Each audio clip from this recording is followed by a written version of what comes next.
The Locked On Podcast Network presents the NFL Big 3 in 30. The 3 biggest stories in the NFL from our local experts at the Locked On Podcast Network. We bring you the real story, why it matters, what's next, who wins the big game, and more, all in 30 minutes. The NFL Big 3 in 30 starts now with the biggest story in the NFL. The Cincinnati Bengals are not offering Trey Hendrickson what he wants. You are Locked On Bengals, your daily Cincinnati Bengals podcast. There is a lot to get to here with these Trey Hendrickson comments, and we both got repeating themes in terms of communication.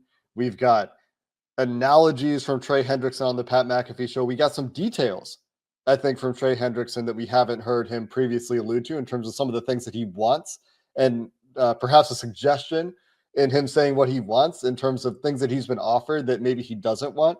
Where do you think this starts? Where does it start? I'll tell you where it's headed. Let's start with where it's headed. And it's a 3-letter word. And it's not win. It's war. It's going to be a war now. That's what it is. Trey Hendrickson going on a national show like the Pat McAfee show, which, by the way, Trey, just come on Locked On Bengals anytime, my man. It's to go there in like 16 hours after that quote, maybe 18 hours after that quote came out from Katie, which I'm going to read in just a second. That rubbed a lot of people the wrong way, and we'll share thoughts on that quote in a bit. But Trey's pissed. I'm going to use that word, and I don't use that word a lot on it. He's clearly angry.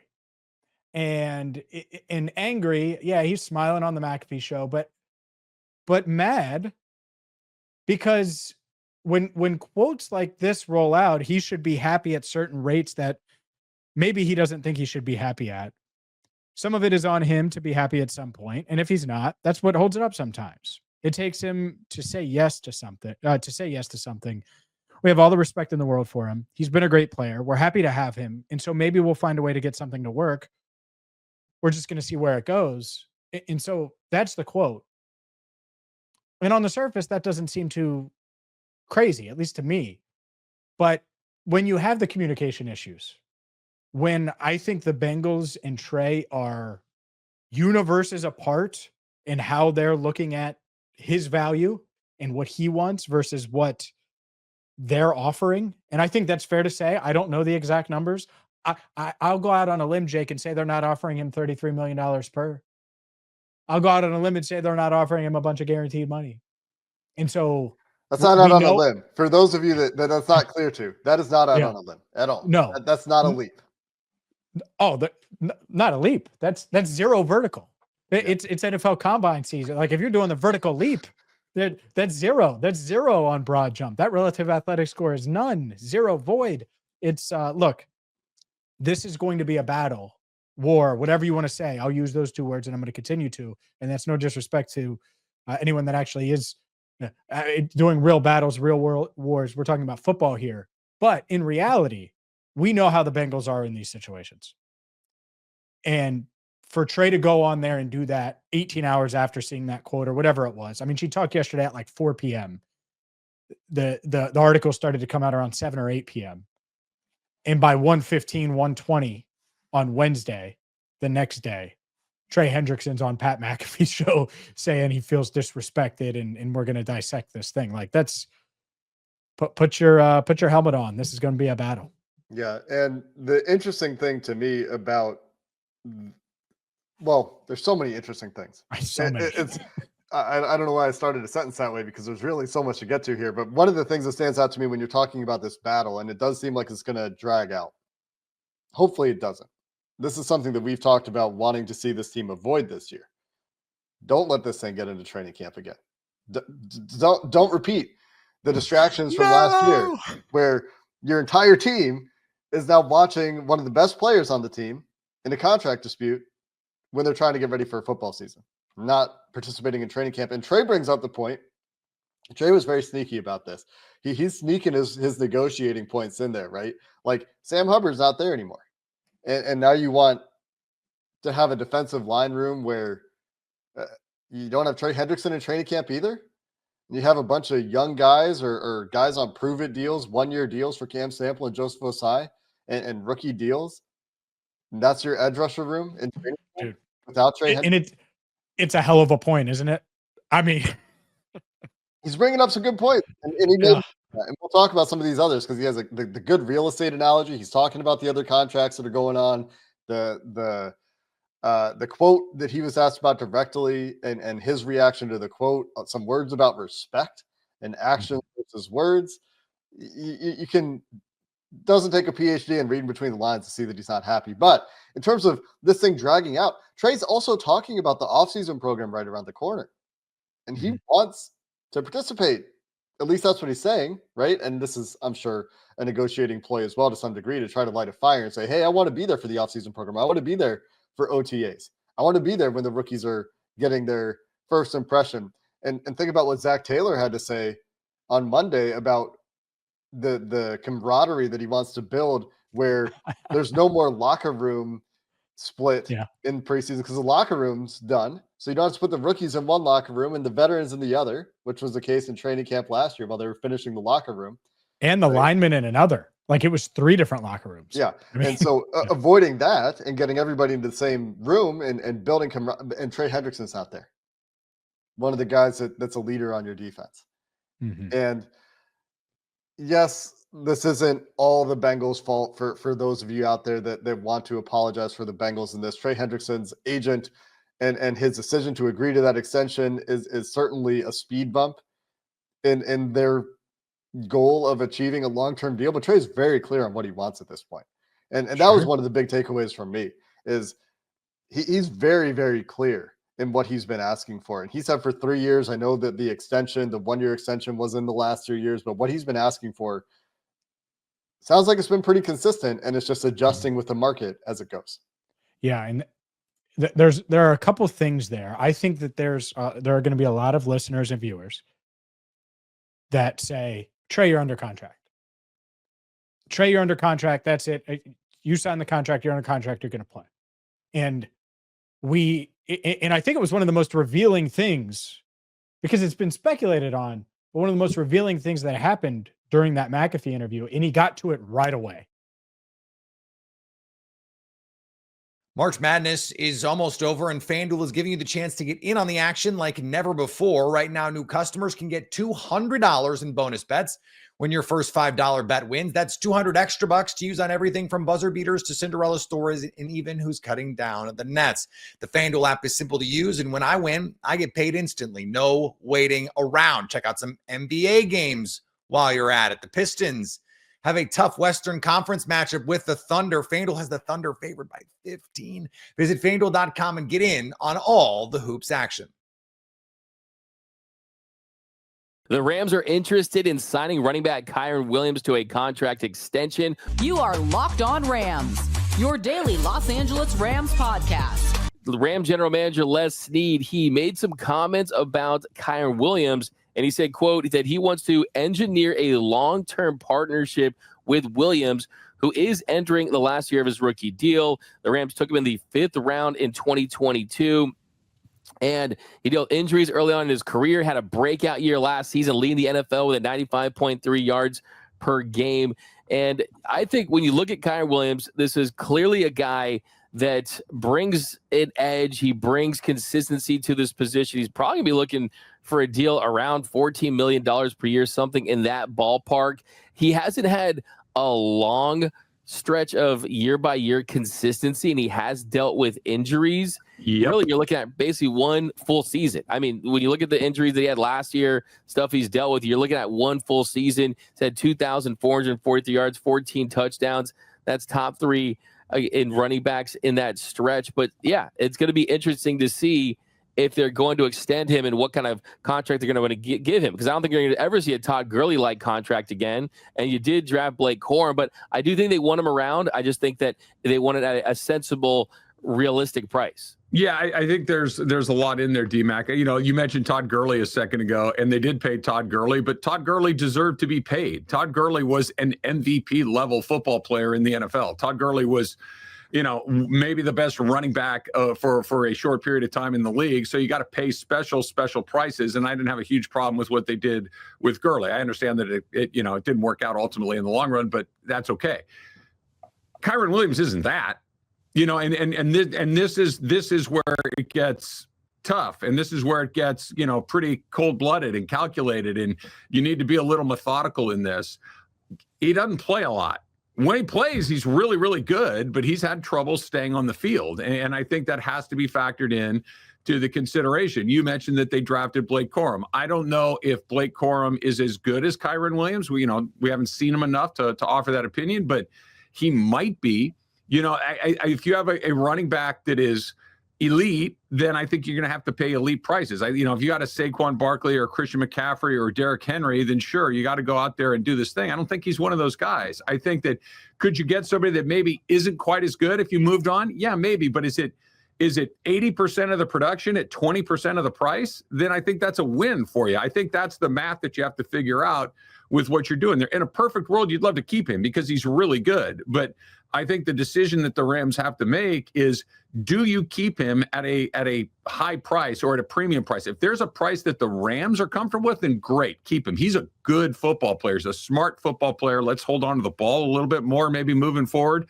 But it's not like I'm trying to shove the guy out the door. But if he digs his heels in and says, I need X amount of dollars to do it, no. This is an easy no for me unless I get what I want on the ownership side. That if it's Matthew Stafford, you're going to have to give a little bit. If it's an elite player like Aaron Donald or Jalen Ramsey or some of these guys that we've seen come through here over the years, you're going to have to pay those guys because those guys are special guys. Kyren Williams has not demonstrated that he is at that level quite yet. So if he wants to make it sticky, he can. But if I were the Rams, I'd hold fast on whatever price in their mind is a good price. That's the price I'd insist on paying, or I'd move on. Yeah, as you point out, they're going to have very different valuations of themselves and who Kyren Williams is, because the efficiency did go down last season. I mean, that was really what stood out 2024 was those 95.3 yards per game. The efficiency, the success rate dropped in 2024 as well. He still finished with the 7th most rushing yards at 1,299, the 5th most rushing touchdowns in the league at 14. In the last 2 seasons, like I said, almost 25 yards and 14 touchdowns, and did get the Pro Bowl. That boosted his salary up to $5.35 million. But yeah, I think it's kind of okay. Is this Kyren Williams or is this our system? Is this Kyren Williams or is this our offensive line and our schemes? And how easy is it to find another Kyren Williams? I think it's impossible to find another Saquon Barkley, right? There's one Saquon Barkley in the world. There might be a couple of Kyren Williams, but I do think that he's valuable to this team for sure. I think that he fits what this team does as far as just transitioning to the gap duo scheme, a little more physical. So I love me some Kyren Williams, but it's one thing to put your GM cap on and then put your player that wants to get the most money cap on, and you kind of have to find a in between there. I don't think that Kyren Williams is doing anything wrong asking for as much money as he can. If I were Kyren Williams, I'd be doing the exact same thing. But if I'm Les Snead, Sean McVay, Tony Pastors, Kevin Demoff, the guys that are making these decisions, look, they found him in the 5th round. They've been really good at finding players at value. The reason that they can pay some other guys what they pay them is because they're really good at managing some of this other stuff later on. I would not, this is not a gotta have it. This is, I'd like to have it, but I don't gotta have it. Talk a little more about a signing that came as a little more of a surprise than even Devontae Adams this offseason, as the Rams bringing back Tutu Atwell on a 1-year deal worth $10 million, fully guaranteed. Now, Tutu did have his best individual season as a Ram last year, 42 catches, 562 yards. Those were both career highs. Half his yards coming during the weeks that Kupp and Nacua were hurt, but still, he's dynamic. He brings some speed. He brings that element. And Sean McVay talked about why the Rams decided to bring him back. He said, I think when you look at his body of work, when he's been able to play, especially in some of the times that he was playing when Cooper was on the IR, there was a lot of production. And if you project that over the course of 17 games, you just watch what he was able to do. He's maturing as a young man. I love the person, getting to know him. I think he's only getting better. He's 24 years old. I thought he really improved his route detail. For a smaller guy, he's got good catch radius. So I think the big takeaway there is you look at him projecting that over 17 games. Clearly, the move right now is to try to get him more involved in this Rams offense. Yeah, look, if Sean McVay likes it, I love it. I will defer to Sean McVay on these things. If he's telling me that he's getting better at these things, then I will take that at Sean McVay's word. He would know better than I would. Sean McVay would know better than anyone. I'm just going to turn this into a question. Would you rather have DeMarcus Robinson or Tutu Atwell play 17 games for you next year? And to me, it's a no-brainer. To me, I would take DeMarcus Robinson 100 times out of 100, because how many times did you and I come in here on Monday morning, or did I go on the Rams postgame show on Sunday evening, Sunday afternoon, and talk about, wow, DeMarcus Robinson really had a day today with the Rams. DeMarcus Robinson got in the end zone. He caught a game-winning pass. He made some big plays, picked up some big first downs. It was maybe not every single week, but it was 4, 5, 6 times a season where we would have that conversation. How many times have we had that conversation about Tutu Atwell? Zero. And I get it. He's fast. I get it that he's doing a little bit better. And I feel like I'm always the one arguing against Tutu on this. I just at some point, I don't care what you might be. I care what you are. And what he has been so far has been kind of sort of mediocre or a little bit less than that. I don't like a guy that is a one-trick guy, kind of, just spread that field like that. But if I'll end where I started. If McVay likes it, that's cool. I'll go with him because he's the expert in these things. But the Tutu Atwell experience is completely lost on me. Yeah, and look, we agree on a lot on this show, and I think this one is tough just because I think you brought in Devontae Adams that will take opportunities that DeMarcus Robinson was getting where he was thriving kind of near the red zone. And you look at his size, kind of what he brings. I think that if you want a more dynamic offense, and as you said, Tutu has to prove it throughout the course of an entire season. But he does bring that element of speed. When you look at his rate stats, when he has gotten opportunities, he has made the most of those.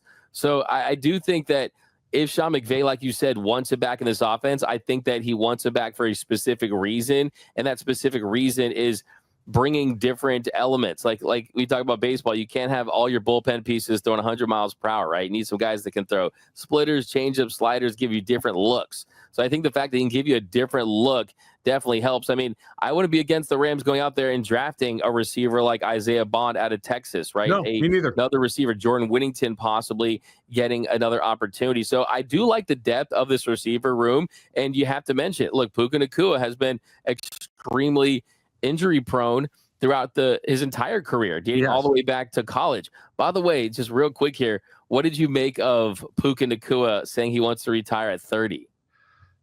Smart. I hope that he sticks to it because football's brutal, and that position in particular can be particularly brutal. But at the end of that, I'm like, yeah, let's see how you feel at 30, because somebody's going to show up with a bag of money. He's probably still going to be a pretty good player. He's probably still going to feel pretty good at that point. And I'm surprised that I still feel like this at 30. I'm going to go do it. I would bet against him retiring at 30, but that he's thinking like that, I think ultimately is probably a pretty good deal. Yeah, I agree. I think it's he's someone that when he goes on shows, he does make a lot of headlines. He says stuff, and you love players like that actually say stuff. And if you're the Rams, I don't think you have a problem with it because you look at where he's at now, age-wise, he's a long way from 30.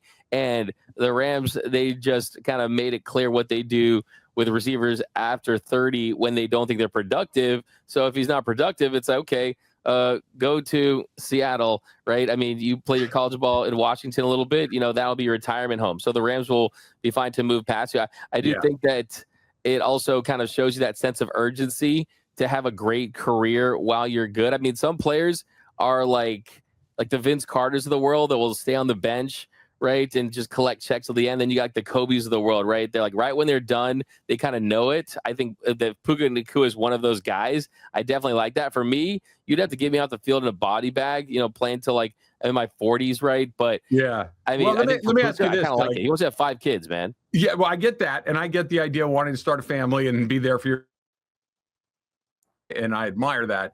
But let me ask you, when you were in your early to mid 20s, 30 felt like a million years away. And then the next thing you know, you turn around and you're 30 and you're like, I feel exactly like I did when I was 25.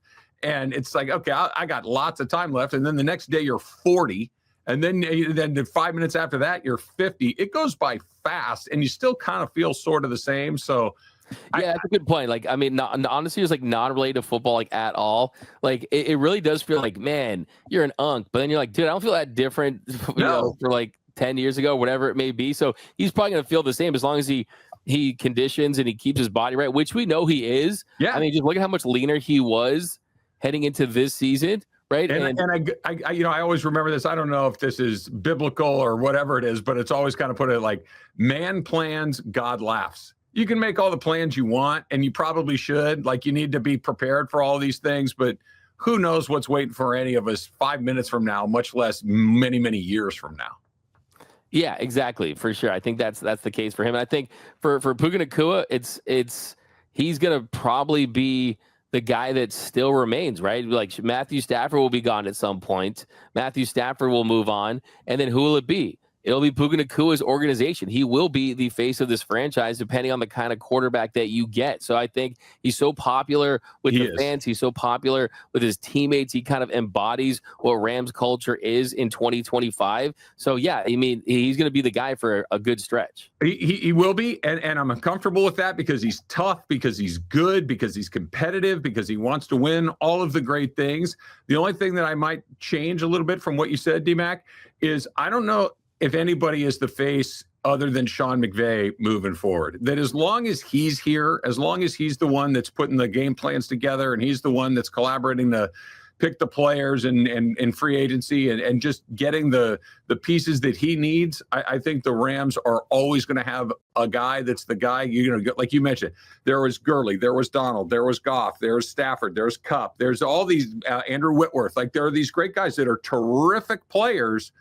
But the one consistent through this success, the only person that's been here through all of that is Sean McVay. And as long as he's still here, I think everything else kind of slots in right behind that. The players obviously wildly important, but nothing, you know, all the professional sports, the one where the coach has the greatest impact is in the NFL, and they got one of the best. If they keep him around and keep him happy and he doesn't burn himself out and go to TV or whatever, we're going to be having good Locked On Rams segments and years for a while, as long as that guy's a part of it. There's nothing like the energy of an MLS match, the chance, the atmosphere, the last minute goals. If you want to experience it all live, Gametime makes getting tickets easier than ever. With last minute deals, all-in prices, and a low price guarantee, Gametime takes the guesswork out of buying MLS or any other tickets. Plus, ticket prices actually drop as kickoff gets closer, so you can score amazing seats at a great price. I just checked the Gametime app, and there are incredible deals for this weekend's match, cheaper than I expected. You can take the guesswork out of buying tickets with Gametime. Download the Gametime app, create an account, and use code LOCKEDON for $20 off your first purchase. Terms apply. Again, create an account and redeem code LOCKEDON for $20 off. Download Gametime today. What time is it? Gametime. After the Tennessee Titans owner took a private jet to meet with Cam Ward, it's clear he's the quarterback of the future. You are Locked On Titans, your daily Tennessee Titans podcast. I do want to dive into the X factor for the Tennessee Titans, and it is clearly going to be Cam Ward. Quite frankly, this is the same conversation that we had for most of the offseason last year. Will Levis will be the X factor. And guess what? Will Levis played poorly, and it ruined the Titans season.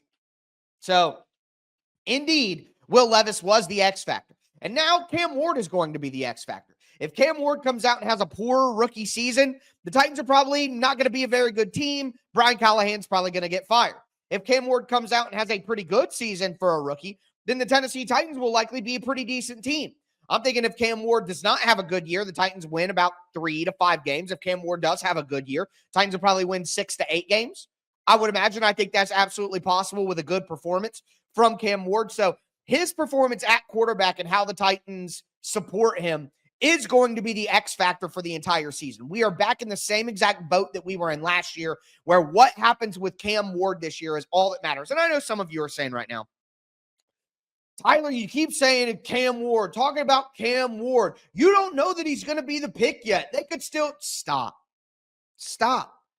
I've said it for weeks now. If you didn't believe me then maybe you'll believe me now when I tell you that Adam Schefter from ESPN mentioned that the Tennessee Titans owner, Amy Adams Strunk, went to Miami's pro day to meet with Cam Ward.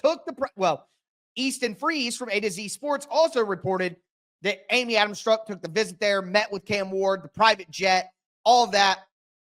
Easton said in his recent article, quote, then for his private workout, every team official returned with one very notable addition. Controlling owner Amy Adams Strunk. She went down to meet the player she plans to soon root for as the face of the franchise. NFL owners don't typically make it a habit of meeting with prospects ahead of the draft unless they expect to take them. Her trip and introduction to Cam went very well. So Schefter, a national reporter, is reporting that the Titans owner went and met with Cam Ward at the private workout. Easton Freeze, a local reporter, is reporting that Amy Adams Strunk flew down to meet with Cam Ward. And I had someone point out to me that the Cleveland Browns owner, Jimmy Haslam, met with Sam Darnold before that draft, where they ultimately picked Baker Mayfield. Okay, great. But what I would also mention here, and it's something that my guy on Twitter, the Russ, said, this is particularly notable in Amy Adams Strunk case because she is not a hands-on owner compared to guys like Jimmy Haslam or Jerry Jones. If she's making the trip, there's a significant purpose behind it. And that is the best way to put it. Fully agree with that. Amy Adams Strunk is not the type of owner that wants to interfere and meddle and all this stuff, guys. That's just not what she wants to do. She doesn't want to have to do that. She wants the football people to handle the football stuff. If she is getting on her private jet and flying down to Miami to meet Cam Ward personally, they're taking Cam Ward, guys. They're taking Cam Ward. Not only that, but Shedeur Sanders' private workout is on Monday. Shedeur Sanders' pro day is on Friday. Brian Callahan, Chad Brinker, not even going to the pro day. Amy Adams Strunk is not going to make a visit with Shedeur Sanders. Easton Freeze confirmed that earlier. He retweeted my tweet and said no. So I don't know what other information you would need to feel confident that the Titans are picking Cam Ward, or what information you would need to understand that that's what's happening. But that is 100% where we're at. And I would further double down for you and say that Brian Callahan spoke with Kevin Clark, I believe, who works for the Ringer. No, he works for ESPN now. Kevin Clark. And Brian Callahan said that he went back and watched his interviews with rookie Joe Burrow, like during the draft process. And he said it was a reminder for him of how they approached Joe Burrow's rookie year, the game plans that they set up for him, how much information they gave him, how they operated, how they taught the offense to him, what order, what pace. He said he went back and looked at all that stuff to remind himself what they did. Why would he do that? Because they're taking a quarterback number 1 overall, just like the Bengals did Joe Burrow, and he needs to refresh himself on what the plan was that they went through with rookie Joe Burrow so that he can use that plan for rookie Cam Ward. Guys, we can talk about the words that we hear from the Titans all we want, but the actions, more than anything, clearly tell us that the Tennessee Titans are taking Cam Ward. And Cam Ward is the X factor going into next year. Now, some other players that I think are going to be critical. Which player for the Titans is in a make or break season? There were a few options that I could have gone with, but I went with Peter Skoronski. So look, Pete played well last year. He was one of the best pass blocking guards in the NFL. But I wouldn't say that Peter Skoronski played to a level where I would say, oh, he's going to be an all-pro next year. He was just good. He was a good guard. And the thing is, when you take a guard number 11 overall, you expect better than just good.